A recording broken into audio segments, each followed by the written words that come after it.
In today's video, I'm going to teach you how to change the default issue types in Atlassian Jira.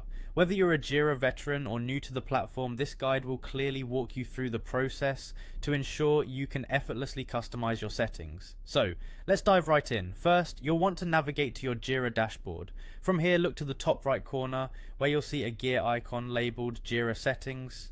Go ahead and click on that, and from the drop-down menu, select Issues.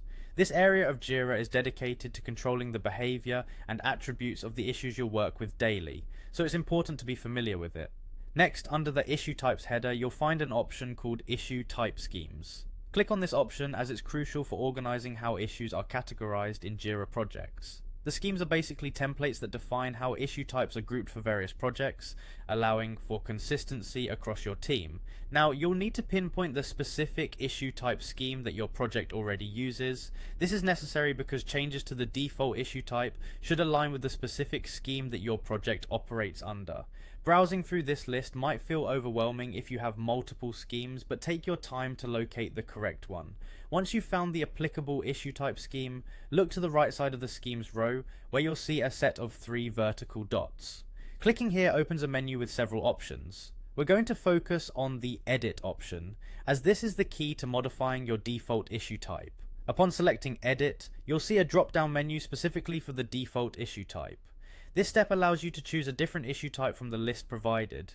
Choose the one that you wish to set as the new default. Selecting the appropriate issue type depends on how your team plans to categorize and prioritize tasks moving forward, so be sure to select carefully. Finally, after you've set your preferred default type, it's crucial to scroll down to the bottom of the page and click on Save. This will apply the changes you've made, ensuring that your project utilizes the new default issue type you've selected.